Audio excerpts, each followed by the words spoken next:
৮৬ তারা আখিরাতের বিনিময়ে দুনিয়ার জীবনকে খরিদ করেছে, সুতরাং তাদের থেকে আযাব হালকা করা হবে না এবং তারা সাহায্যপ্রাপ্তও হবে না। ৮৭ আর আমি নিশ্চয়ই মূসাকে কিতাব দিয়েছি এবং তারপরে একের পর এক রাসূল প্রেরণ করেছি এবং মারিয়াম পুত্র ঈসাকে দিয়েছি সুস্পষ্ট নিদর্শনসমূহ, আর তাকে শক্তিশালী করেছি পবিত্র আত্মার মাধ্যমে।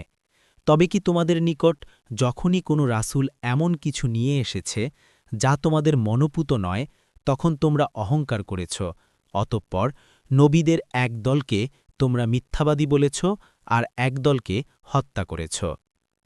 ৮৮ আর তারা বলল, আমাদের অন্তরসমূহ আচ্ছাদিত, বরং তাদের কুফরির কারণে আল্লাহ তাদেরকে লানত করেছেন, অতঃপর তারা খুব কমই ঈমান আনে।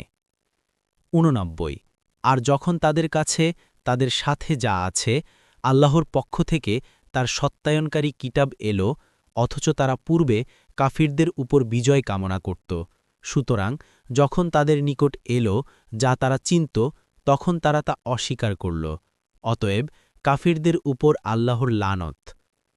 ৯০ যার বিনিময়ে তারা নিজদেরকে বিক্রয় করেছে তা কত জঘন্য, তা এই যে আল্লাহ যা নাজিল করেছেন তা তারা অস্বীকার করেছে, এই জিদের বশবর্তী হয়ে যে আল্লাহ তার বান্দাদের মধ্য থেকে যাকে ইচ্ছা তার উপর তার অনুগ্রহ নাজিল করেছেন, সুতরাং তারা ক্রোধের উপর ক্রোধের অধিকারী হল, আর কাফিরদের জন্য রয়েছে লাঞ্ছনাকর আযাব।